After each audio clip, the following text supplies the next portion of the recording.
أعوذ بالله من الشيطان الرجيم بسم الله الرحمن الرحيم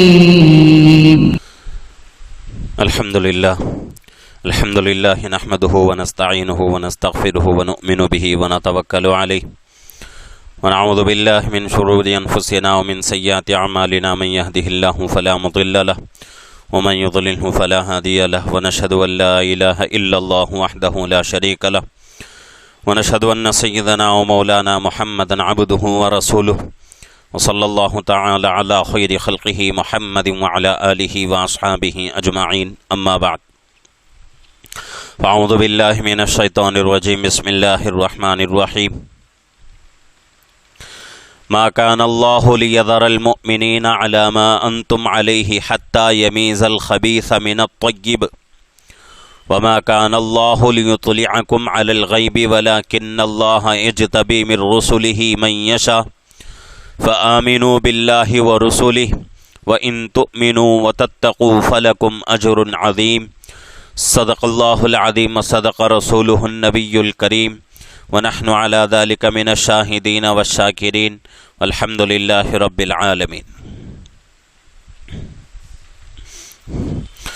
الحمدللہ ہماری تفسیر کا سلسلہ جاری ہے. سورہ آل عمران کی تفسیر چل رہی ہے. 170 پر 8 آیتوں کی تفسیر مکمل ہوئی ہے. آج کی اس مجلس کے لیے میں نے صرف ایک آیت کا انتخاب کیا ہے، آیت نمبر 170 پر 9. گزشتہ جو تفسیر ہمارے سامنے ہوئی تھی اس میں باتیں آئی تھیں کہ جو لوگ کفر کرتے ہیں وہ لوگ اللہ کا کچھ بھی نقصان نہیں کر سکتے، اور اللہ کے نبی پاک صلی اللہ علیہ وسلم کو بھی فرما دیا گیا کہ جو لوگ کفر کرتے ہیں ان کی طرف سے آپ جو ہے غمگین نہ ہو، آپ غم نہ کریں. اور اسی طریقے سے یہ بات بھی ہمارے سامنے آئی تھی کہ جو لوگ کفر کرتے ہیں، گناہوں میں مبتلا ہو کر زندگی گزارتے ہیں، اس کے باوجود بھی اللہ رب العزت ان کو نعمتیں عطا کرتے ہیں اور مہلت دیتے ہیں. تو یہ اللہ کی طرف سے نعمتیں ملنا، مہلت کا ملنا، اس کا مطلب یہ نہیں کہ بھئی یہ لوگ اللہ کے یہاں مقرب ہیں، ان لوگوں کا اللہ کے یہاں کچھ مقام ہے، بلکہ اللہ رب العزت مہلت جو دیتے ہیں وہ آخرت کے عذاب میں پکڑنے کے لیے اللہ رب العزت ان لوگوں کو دنیا میں مہلت دیتے ہیں جو لوگ دنیا میں اللہ کی نافرمانی کرتے ہیں، گناہوں میں مبتلا ہو کر زندگی گزارتے ہیں.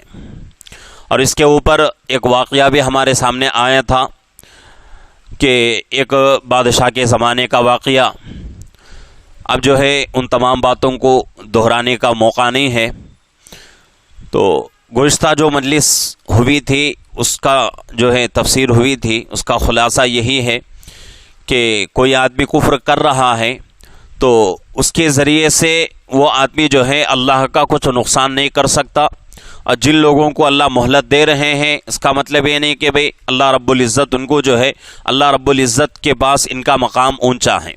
اور جن لوگوں کو اللہ تکلیفوں میں مبتلا کر رہے ہیں اس کا مطلب یہ بھی نہیں کہ بھئی ان لوگوں کا کچھ بھی مقام نہیں ہے، کچھ بھی مرتبہ اللہ کے یہاں نہیں ہے. اللہ کا ایک اصول ہے کہ جو لوگ اللہ کی نافرمانی کرتے ہیں اللہ رب العزت ان کو نعمتیں دیتے رہتے ہیں، مہلت ملتی رہتی ہے اللہ کی طرف سے. اور جو لوگ اللہ کے نیک بندے ہوتے ہیں ان کی زندگی میں بہت جو ہے مصیبتیں ان کو دیکھنا پڑتا ہے، پریشانیوں میں مبتلا وہ لوگ رہتے ہیں. اور یہ چیزیں جو ہیں آخرت کی زندگی میں درجات بلند کرنے کے لیے اللہ رب العزت یہ مصیبتیں عطا کرتے ہیں. اور جتنے بھی نبی دنیا میں آئے ہیں نبی سے بڑھ کر اللہ کے یہاں کسی کا مقام نہیں، لیکن ہر نبی کی زندگی میں مصیبتیں تھیں، ہر نبی جو ہے پریشانی اٹھائے، ہر نبی جو ہے تکلیفوں کا سامنا کرتے تھے. تو یہی مطلب ہے. اس کے بعد جس کا مقام آتا ہے انسانوں میں وہ حضرات صحابہ کا مقام ہے نبیوں کے بعد. تو حضرات صحابہ کو بھی اگر لے لیں تو حضرات صحابہ کو بھی بڑی بڑی تکلیفیں اٹھانا پڑی، بڑی پریشانیوں کا سامنا کرنا پڑا۔ تو مطلب یہ ہے کہ جو لوگ اللہ کے جتنے مقرب ہوتے ہیں، اللہ جن لوگوں سے جتنی محبت کرتے ہیں، اللہ رب العزت ان لوگوں کو اتنا ہی جو ہے امتحان میں، آزمائش میں مبتلا کرتے رہتے ہیں۔ اور یہ امتحان، یہ تکلیفیں، یہ مصیبتیں کیوں آتی ہیں؟ تاکہ اللہ رب العزت ان مصیبتوں کو لا کر ہمارے ایمان کو اور جو ہے مضبوط کریں، ہمارے اعمال میں جان پیدا ہو جائے۔ اس لیے اللہ رب العزت جو ہے ایمان والوں کی زندگی میں مصیبتیں لاتے ہیں۔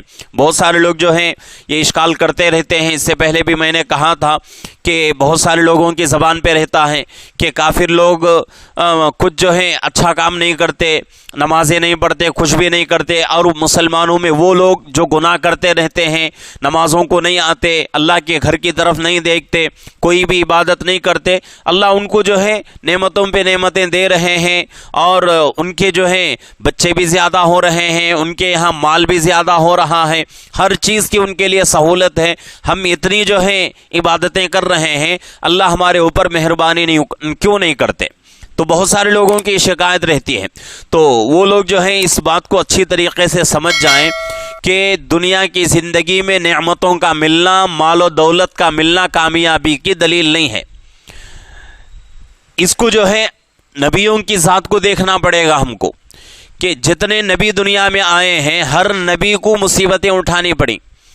اگر اللہ کے یہاں یہ اصول ہوتا کہ بھئی جو بندہ اللہ کا محبوب ہے اس کو اللہ تکلیفوں میں مبتلا نہ کرتے، تو جتنے نبی دنیا میں آئے ہیں کسی نبی کو چونٹی کاٹنے کے برابر بھی تکلیف نہیں ہوتی تھی۔ لیکن سب سے زیادہ تکلیفیں کس کو ہوئی؟ سب سے زیادہ پریشانیاں کس نے اٹھائیں؟ نبیوں نے۔ تو مطلب یہ ہے کہ جو بندہ اللہ کا جتنا محبوب ہوتا ہے اللہ رب العزت اتنا ہی اس کو جو ہے آزمائشوں میں مبتلا کرتے ہیں، اس کا امتحان لیتے رہتے ہیں۔ تو یہ اللہ کا اصول ہے۔ اگر کوئی مصیبت آ جائے تو ہم جو ہے اللہ کی ناشکری نہ کریں۔ ہمارے لیے یہی سبق ہے کہ بھئی اچھائی کا زمانہ ہو، بھلائی کا زمانہ ہو، نعمتوں کا زمانہ ہو، تب بھی اللہ کا شکر ادا کریں۔ اگر نعمتیں نہیں مل رہی ہیں، مصیبتیں آ رہی ہیں، پریشانیاں آ رہی ہیں، تب بھی اللہ کا شکر ادا کریں اور ان مصیبتوں پر صبر کریں۔ یہ ہمارے لیے بہت ہی ضروری ہے۔ اگر نعمتوں کے اوپر ہم نے اکڑنا شروع کر دیا، نعمتیں نہیں آئیں، تو اللہ سے جو ہے اللہ کی شکایتیں کرتے پھر رہے ہیں، تو یہ چیز اللہ کو بالکل پسند نہیں ہے۔ تو نعمتیں اگر مل رہی ہیں تو اس کے اوپر اللہ کا شکر ادا کریں، نعمتیں نہیں مل رہی ہیں اس کے اوپر صبر کریں۔ انشاءاللہ دنیا کی زندگی جیسی بھی گزر جائے گی، ہماری آخرت کی جو زندگی ہے وہ ہماری بہت ہی کامیاب اور بہت ہی اچھی سے اچھی ہو جائے گی۔ تو یہ جو ہے گزشتہ مجلس میں ہمارے سامنے باتیں آئی تھیں جس کا خلاصہ ہے۔ جو آیت شریفہ ہمارے سامنے آ رہی ہے، پہلے آیت کا ترجمہ سن لیتے ہیں۔ آیت نمبر ہے 170 پر 9۔ ما کان اللہ لیذر المؤمنین علی ما انتم علیہ حتی یمیز الخبیث من الطیب۔ اللہ تعالی مسلمانوں کی اس حالت میں نہیں رکھنا چاہتے جس پر تم اب ہو، جب تک کہ ناپاک کو پاک سے تمیز نہ کریں۔ وما كان الله ليطلعكم على الغيب ولكن الله يجتبي من رسله من يشاء۔ اور اللہ تعالیٰ ایسے امور غیبیہ پر تم کو مطلع نہیں کرتے، لیکن ہاں جس کو خود چاہیں، اور وہ اللہ تعالیٰ کے پیغمبر ہیں ان کو منتخب فرما لیتے ہیں۔ فآمنوا باللہ ورسولہ، پس اب اللہ پر اور اس کے رسولوں پر ایمان لاؤ۔ وَإِن تُؤْمِنُوا وَتَتَّقُوا فَلَكُمْ أَجْرٌ عَظِيمٌ، اور اگر تم ایمان لے آؤ اور پرہیز رکھو تو پھر تم کو اجر عظیم ملے گا۔ یہ جو ہے آیت شریفہ کا ترجمہ ہے۔ اب اس میں جو ہے کچھ باتیں ہمیں بھی جو ہے سمجھنے کی ہیں جو کہ تفسیر میں آتی ہیں، کہ یہاں جو ہے اللہ رب العزت اس آیت میں ایمان والوں کو اور منافقین کو دونوں جماعتوں کا فرق کر رہے ہیں۔ ایمان والوں کو ناپاکی سے پاکی کی طرف لا رہے ہیں، اور منافقین کو اور اسی طریقے سے کافروں کو اللہ رب العزت ناپاک قرار دے رہے ہیں۔ یہاں فرمایا جا رہا ہے اللہ تعالیٰ مسلمانوں کو اس حالت میں نہیں رکھنا چاہتے جس پر تم اب ہو، یعنی کہ اللہ رب العزت مسلمانوں کو، ایمان والوں کو ناپاک دیکھنا نہیں چاہتے۔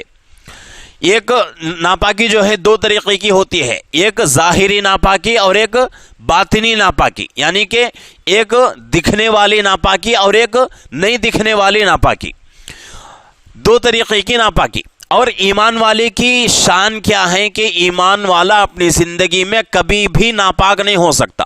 ناپاکی کا مطلب باطنی ناپاکی، اندر کی ناپاکی ایمان والے کو نہیں آ سکتی۔ وقتی طور پر اس کے اوپر وضو فرض ہوتا ہے، وقتی طور پر اس کے اوپر غسل فرض ہو جاتا ہے، نجاست یعنی کہ وہ آدمی جو ہے جنابت کو پہنچ جاتا ہے، جنابت کے حالت کو پہنچتا ہے، اس کے اوپر غسل فرض ہوتا ہے، اور یہ ظاہری ناپاکی ہے۔ غسل کر لیا تو اس کا بدن پاک، لیکن ایمان والے کا دل جو ہے کبھی بھی ناپاک نہیں ہوتا۔ ناپاکی کا مطلب کیا ہے؟ اللہ کے علاوہ کسی اور کی طرف جھکتا نہیں ہے۔ اس کے بالمقابل منافق کی حالت دیکھیں، کافر کی حالت دیکھیں کہ اس کے دل میں صرف اور صرف گندگی ہے، اس کے دل میں صرف اور صرف کفر، نفاق، شرک اس کے دل میں جو ہے بھرا ہوا ہے۔ اسی کو اللہ رب العزت جو ہے ناپاکی قرار دے رہے ہیں کہ ایمان والے کی شان کیا ہے؟ ایمان والا اپنی زندگی میں کبھی بھی ناپاک نہیں ہو سکتا۔ اور منافق اور اسی طریقے سے کافر، یہ لوگ جو ہیں باطنی ناپاکی میں ان کی پوری زندگی گزر جاتی ہے۔ ظاہری ناپاکی اگر ان لوگوں کو یعنی کہ جنابت کی حالت میں وہ لوگ جو ہے غسل بھی کر لیں تب بھی وہ لوگ پاک نہیں ہو سکتے۔ کیوں؟ اس لیے کہ صرف بدن کا پاک ہونا ضروری نہیں ہے، بلکہ دل کا پاک ہونا اصل چیز ہے۔ اسی لیے اللہ کے نبی صلی اللہ علیہ وسلم حدیث پاک میں مشکات کی روایت ہے، فرماتے ہیں ان اللہ لا ينظر الى صورکم واموالکم ولکن ينظر الى قلوبکم واعمالکم۔ اللہ رب العزت کسی کی صورت کو اور کسی کے مال کو نہیں دیکھتے۔ اللہ کے یہاں دو چیزوں کا اعتبار، ایک ایمان والے کی دل کا اور ایمان والے کے اعمال کا اعتبار ہے۔ یہ دونوں چیزیں اللہ کے یہاں معتبر مانی جائیں گی۔ اللہ رب العزت دنیا کے کسی آدمی کے مال کو، کسی آدمی کی صورت کو نہیں دیکھتے، اور یہ دونوں چیزیں اللہ کے یہاں معتبر نہیں ہیں۔ اگر معتبر ہوتے تو پھر جو ہے دنیا کے اندر کیسے کیسے بادشاہ گزرے ہیں، کیسے کیسے مالدار لوگ گزرے ہیں، لیکن ان کو اللہ نے کامیابی نہیں دی۔ کامیابی کس میں ہے؟ انسان کے دل اور انسان کے اعمال پر کامیابی انسان کو ملتی ہے۔ تو یہاں جو ہے بتایا جا رہا ہے کہ ایمان والا اپنی زندگی میں کبھی ایک سیکنڈ کے لیے بھی ناپاک نہیں ہو سکتا۔ ظاہری ناپاکی ہو سکتی ہے، غسل اس کے اوپر فرض ہو جاتا ہے، غسل کر لیا فوراً جو ہے اس کا بدن پاک، لیکن دل کے اعتبار سے دل کی ناپاکی انسان مسلمان اور ایمان والے کی زندگی میں کبھی پوری زندگی میں ایک سیکنڈ بھی اس کا دل ناپاک نہیں ہوتا۔ تو یہ جو ہے اللہ رب العزت فرما دینا چاہتے ہیں کہ ما کان اللہ لیذر المؤمنین علی ما انتم علیہ حتی یمیز الخبیث من الطیب، جب تک کہ ناپاک کو پاک سے تمیز نہ فرما دیں، یعنی کہ منافقین کو الگ کر رہے ہیں اور ایمان والوں کو اس جماعت سے الگ نکال رہے ہیں۔ ناپاکی سے پاکی کی طرف اللہ رب العزت لے کے جا رہے ہیں۔ تو کتنا بڑا احسان ہے ہمارے اوپر اللہ کا۔ اللہ نے ہماری پاکی کا اعلان قرآن میں فرما دیا۔ اس میں صرف کسی ایک آدمی کے بارے میں نہیں، اس چیز میں، اس بشارت میں میں بھی شامل، آپ لوگ بھی شامل، اور پورے دنیا کے مسلمان اس بشارت میں شامل ہیں۔ تو بہت بڑا احسان ہے ہمارے لیے کہ ہمارا ذکر اللہ رب العزت قرآن میں کر رہے ہیں۔ اب ہم لوگوں کو کیسے زندگی گزارنے کی ضرورت ہے کہ اللہ جس طرح چاہے ویسے ہم جو ہے اللہ کے مان کر زندگی گزاریں۔ یہ ایمان والے کی شان ہے۔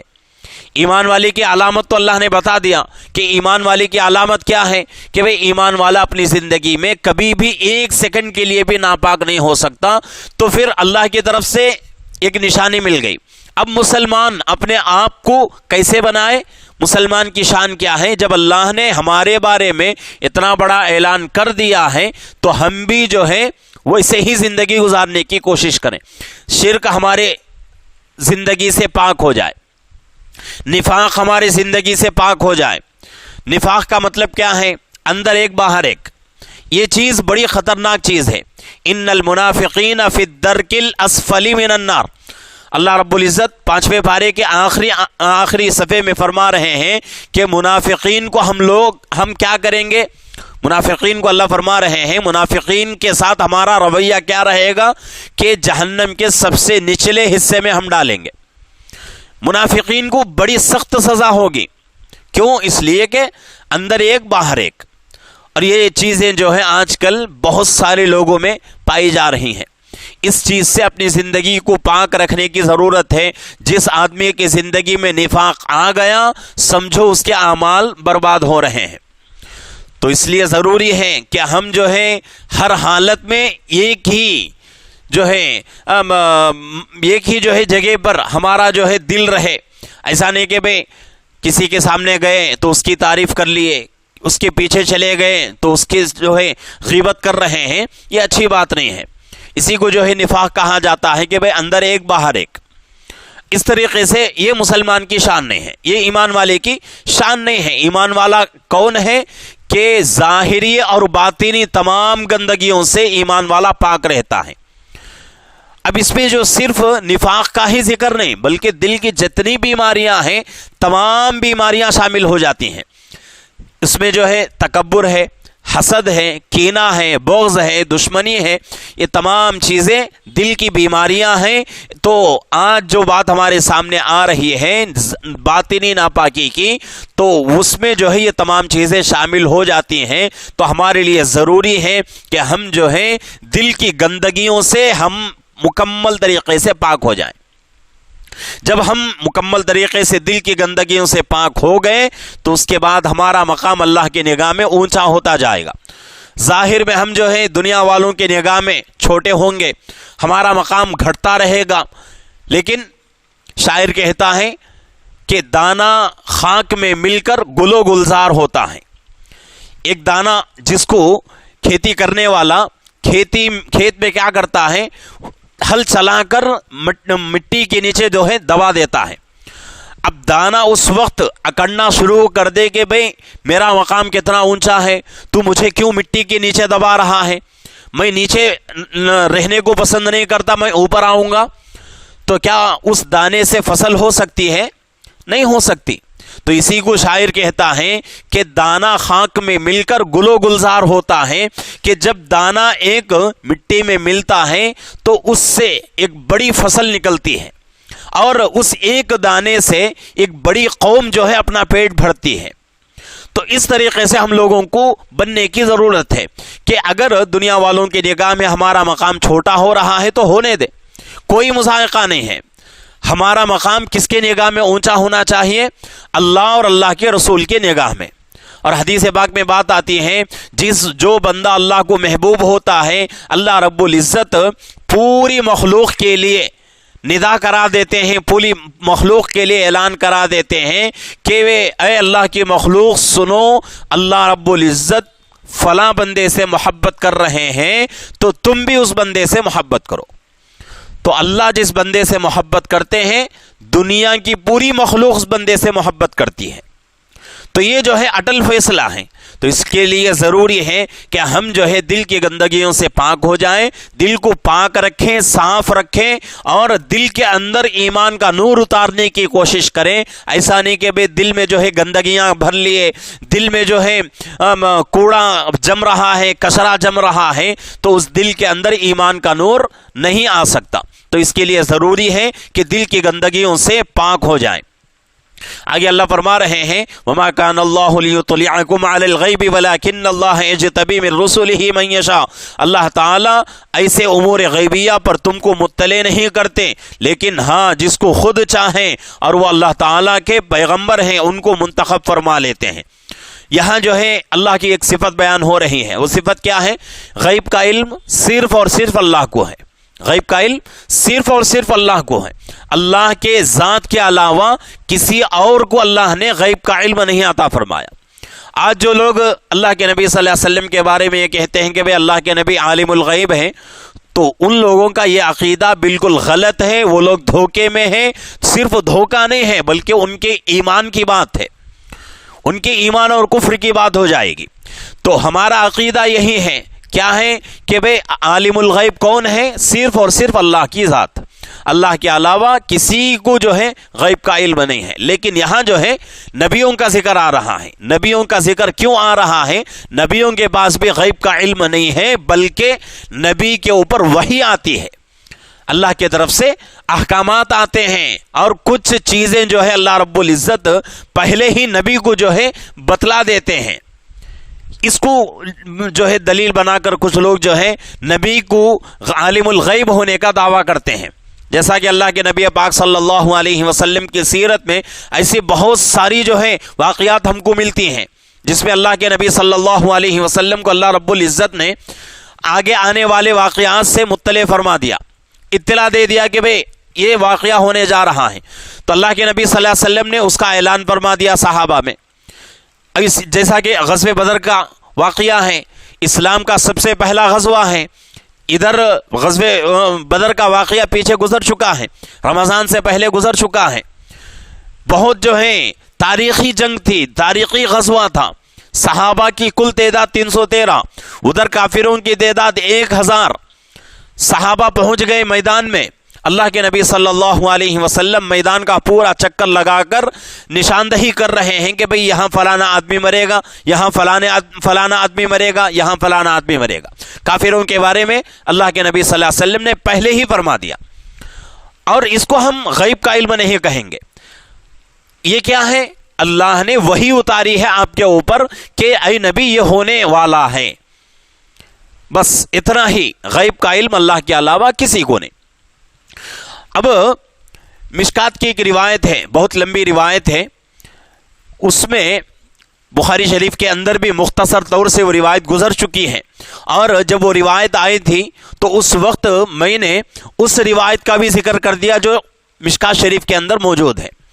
اس میں جو ہے حضرت جبرائیل علیہ السلام ایک انجانے انسان کی شکل میں آتے ہیں، آ کر اللہ کے نبی صلی اللہ علیہ وسلم کے مجلس میں بیٹھتے ہیں، اور بیٹھنے کی حالت کیا ہے کہ اپنے گھٹنے سے اپنے گڑگے جو ہیں اللہ کے نبی صلی اللہ علیہ وسلم کے گھٹنے اور گڑگوں سے ملا لیتے ہیں، اور اپنے ہاتھ اللہ کے نبی صلی اللہ علیہ وسلم کے رانوں پہ رکھتے ہیں، رکھ کر، اور یہاں راوی جو ہے فرماتے ہیں کہ بھئی آنے والے بالکل ہم میں سے کوئی جانتا نہیں، اور ایسا لگتا تھا کہ بھئی باہر کے آدمی ہیں، اگر باہر سے آ رہے ہیں تو ان کے اوپر سفر کی علامت ہونی چاہیے۔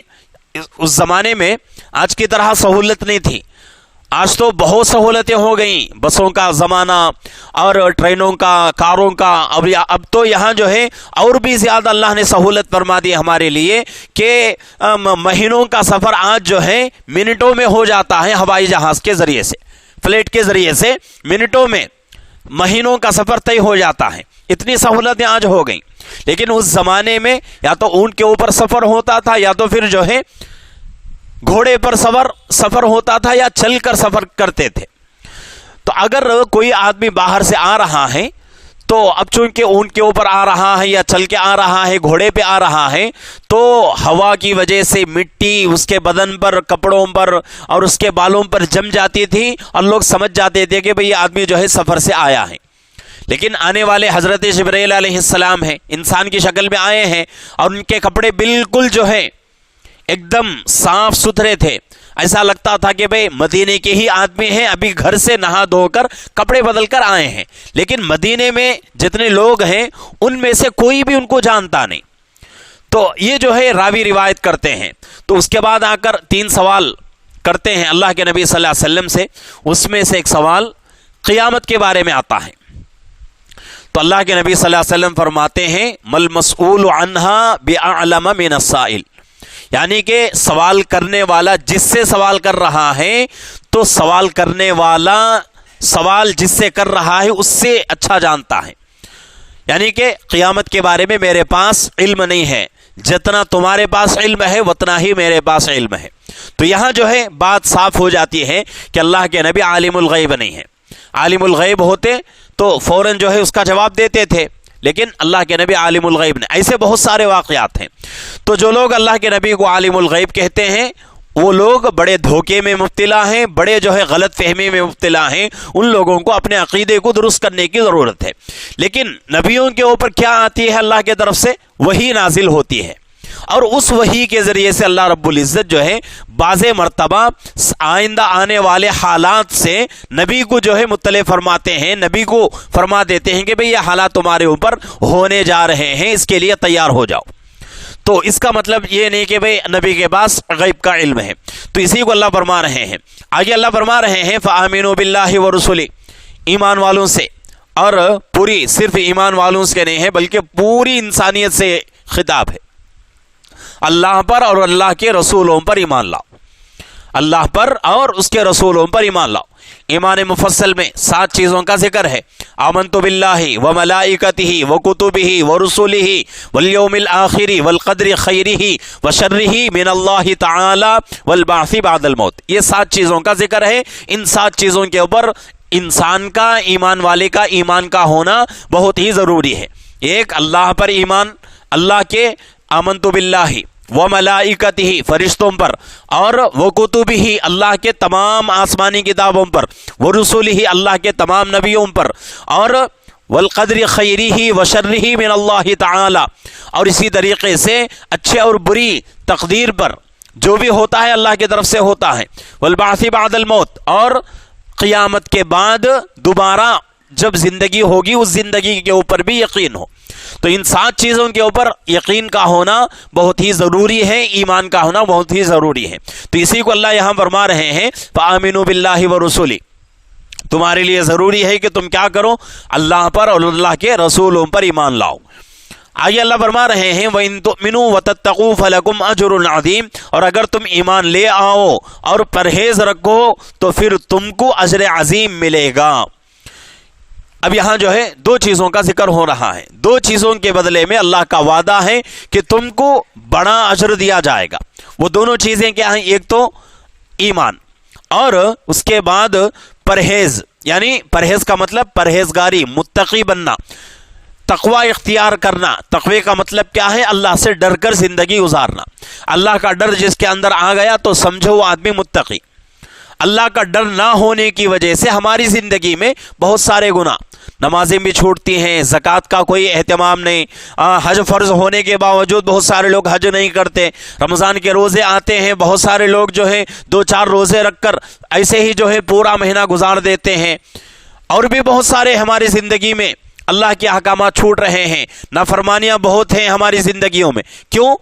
ہمارے دل کے اندر اللہ کا خوف نہیں، اللہ کا ڈر نہیں۔ تو اسی کو جو ہے قرآن کے الفاظ میں، حدیث کے الفاظ میں تقوی کہا جاتا ہے کہ تقوی اختیار کرو۔ تو یہ دونوں چیزیں اگر ہماری زندگی میں آ گئیں، ایک جن چیزوں پر ایمان رکھنا ہمارے لیے فرض ہے ان چیزوں پر ہمارا ایمان ہو، یقین ہو، دوسری چیز تقوی اگر ہمارے اندر آ گیا، اللہ کا ڈر آ گیا، تو اس کے بدلے میں اللہ کا وعدہ کیا ہو رہا ہے؟ فَلَكُمْ أَجْرٌ عَظِيمٌ، ہم کیا کریں گے؟ تمہارے لیے بڑا اجر دیں گے، بہت بڑا ثواب تم کو دیں گے۔ اور وہ ثواب کیسے ہوگا؟ اس کا اندازہ ہم اس دنیا میں نہیں لگا سکتے، اس کا اندازہ ہم اس دنیا میں نہیں لگا سکتے۔ جیسا کہ حدیث میں بات آتی ہے کہ اگر کوئی بندہ کھجور کا ایک ٹکڑا اللہ کو راضی کرنے کے لیے صدقہ کرتا ہے، تو ایک ٹکڑا کھجور کا، یعنی کہ 4 حصے اگر کر دیے جائیں، 4 حصوں میں کھجور کے ایک حصہ اگر اللہ کو راضی کرنے کے لیے صرف اور صرف اخلاص کے ساتھ، استخلاص کے ساتھ آدمی اگر صدقہ کرتا ہے تو اس کا بدلہ کیا مل رہا ہے؟ اللہ کے نبی کی طرف سے وعدہ ہے کہ احد پہاڑ سے بھی زیادہ اس کو نیکیاں دی جائیں گی۔ مدینے کا بہت بڑا پہاڑ، احد کا پہاڑ، تو اس سے بھی زیادہ نیکیاں ملیں گی۔ جب اتنا چھوٹا عمل اللہ کے لیے کرنے پر اتنا ثواب ہے، تو اب یہاں اللہ کا وعدہ ہے کہ بھئی ایمان لاؤ اور تقوی اختیار کرو تو ہماری طرف سے تم کو کیا ملے گا؟ بہت بڑا اجر ملے گا۔ جب اللہ فرما رہے ہیں بہت بڑا اجر ملے گا، تو جب اللہ فرما رہے ہیں تو اللہ جو ہے ہماری حیثیت کے مطابق نہیں بلکہ اللہ کی شان کے مطابق دیں گے۔ جیسا کہ دنیا کا کوئی بڑا آدمی، مثال کے اعتبار سے سمجھو کہ بھئی ایک اسٹیٹ کا سی ایم ہے، سی ایم کسی آدمی سے وعدہ کر لے کہ بھئی میں تمہیں جو ہے تمہاری مدد کروں گا، تو اب جب اسٹیٹ کا سی ایم جو ہے وعدہ کر رہا ہے تو اس کی مدد کیسی ہوگی؟ کیا 1000-2000 دے گا؟ 10,000 20,000 دے کر اپنی جان چھڑائے گا؟ نہیں. جب اتنا بڑا آدمی وعدہ کر رہا ہے تو اس کی مقدار کیا ہوگی؟ لاکھوں میں ہوگی. لاکھوں میں وہ آدمی جو ہے، یعنی ایک سی ایم جو ہے ایک عام آدمی کی لاکھوں کی مقدار میں مدد کرے گا. تو کہنے والا جو کہتا ہے اپنی شان کے مطابق، تو اسی طریقے سے اللہ فرما رہے ہیں کہ بھئی ہم کیا کریں گے؟ بہت بڑا اجر دیں گے. تو جب اللہ فرما رہے ہیں تو اللہ تو پورے بادشاہوں کے بادشاہ ہیں. اللہ سے بڑھ کر کوئی بادشاہ نہیں، اللہ سے بڑھ کر کوئی حاکم نہیں، اللہ سے بڑھ کر کسی کی قدرت، کسی کی طاقت نہیں. تو جب اللہ فرما رہے ہیں تو ہم جو ہے اندازہ بھی نہیں لگا سکتے کہ بھئی اللہ ہمیں کتنا دیں گے. اب یہ کب معلوم ہوگا ہمیں؟ اس وقت معلوم ہوگا حشر کے میدان میں، جب ہم اللہ کے یہاں جائیں گے اور ترازو رکھی جائے گی، ایک طرف جو ہے نیکیاں، ایک طرف جو ہے گناہ تولے جائیں گے. اس پلڑے میں جب ہماری نیکیاں آئیں گی تو اس وقت ہمیں سمجھ میں آئے گا کہ بھئی دنیا میں چھوٹے عمل کا بدلہ یہاں کتنا دیا جا رہا ہے. تو اللہ رب العزت جو ہے اپنی شان کے مطابق نیکیاں عطا کریں گے. تو آج جو ہے تفسیر ہمارے سامنے جو ہوئی ہے، اس کا خلاصہ یہ ہے کہ بھئی ہم جو ہے پکے سچے ایمان والے بنے. اللہ نے ایمان والے کی علامت بتا دی کہ ایمان والے کی علامت کیا ہے؟ کہ ایمان والا اپنی زندگی میں ایک لمحے کے لیے، ایک سیکنڈ کے لیے ناپاک نہیں ہو سکتا. ناپاکی کا مطلب دل کی ناپاکی، بدن کی ناپاکی ہوتی رہتی ہے، وہ تو فطرت ہے. وقتی طور پر بدن ناپاک ہو جاتا ہے، غسل کر لیا پھر پاک ہو گیا. لیکن یہاں ناپاکی کا مطلب کیا ہے؟ دل کی ناپاکی. تو ایمان والے کی نشانی، ایمان والی کی علامت کیا ہے؟ کہ ایمان والا پوری زندگی میں ایک سیکنڈ کے لیے کبھی باطنی ناپاکی میں مبتلا نہیں ہو سکتا. اور اس کے بعد دوسری بات کیا فرمائی گئی؟ کہ ایمان قبول کرو اور اس کے ساتھ ساتھ تقوی اختیار کرو تو ہم کیا دیں گے؟ تمہیں بہت بڑا اجر عطا کریں گے. تو یہ دو باتیں آج جو ہے ہمارے سامنے بیان ہوئی ہیں. تو اس کو جو ہے اپنے ذہن میں رکھتے ہوئے اپنی زندگی کو صحیح بنانے کی کوشش کرنا ہے. اور دل کی جتنی بیماریاں، جتنی جو ہے گندگیاں ہیں دلوں میں، ان تمام گندگیوں کی دلوں سے جو ہے پاک کرنے کی ضرورت ہے. اور وہی دل اللہ کے یہاں معتبر ہے جو گندگیوں سے پاک ہو، جو گندگیوں سے پاک ہو. مثال کے اعتبار سے کوئی آدمی جو ہے فوج میں بھرتی ہونا چاہے، آرمی میں داخلہ لینا چاہے، تو کیا آرمی والے بیمار آدمی کو اور ایسا آدمی جس کی طبیعت اچھی نہیں ہے اور بیمار رہتا ہے، اس آدمی کو آرمی والے اپنے جو ہے ٹیم میں شامل کریں گے؟ نہیں. جب وہ آدمی آرمی میں شامل ہونے کے لیے جاتا ہے تو میڈیکل کے حساب سے پورے ٹیسٹ اس کے لیے جاتے ہیں کہ بھئی یہ آدمی ہمارے مشن کے اعتبار سے کامیاب ہے یا نہیں. تو پھر جو ہے اللہ کے یہاں یہی جو ہے قانون ہے، اللہ کے یہاں وہ دل معتبر ہے جو دل کی گندگیوں سے پاک ہو. وہ دل اللہ کو بہت ہی محبوب ہے. تو اس لیے ضروری ہے کہ ہم جو ہے اپنی گندگیوں سے دلوں کو پاک رکھیں، دلوں کے اندر ایمان کا نور اتارنے کی کوشش کریں. دلوں سے بغض، حسد، کینہ، کپٹ اور جلن اور اسی طریقے سے تکبر اور ایک دوسرے سے دشمنی، نفرتیں، ان تمام چیزوں کو دل سے نکال کر کفر کو، نفاق کو، شرک کو نکال کر اپنے دلوں کو پاک رکھیں. انشاءاللہ اس کے بعد ہمارا اور ہمارے دلوں کا اعتبار اللہ کے ہاں بہت ہی زیادہ ہوگا اور ہمارا اور ہمارے دلوں کا مقام بہت ہی زیادہ اونچا ہو جائے گا. تو اس کی جو ہے ہم کو کوشش کرنا ہے. اللہ رب العزت سے دعا ہے کہ اللہ رب العزت ہم تمام کو صحیح طریقے سے زندگی گزارنے کی، دل کی گندگیوں سے بھی اور باطنی ظاہری گندگیوں سے بھی اپنے آپ کو پاک رکھنے کی، اور اللہ جس طرح چاہ رہے ہیں اس طریقے سے زندگی گزارنے کی اللہ ہم سب کو توفیق عطا فرمائے.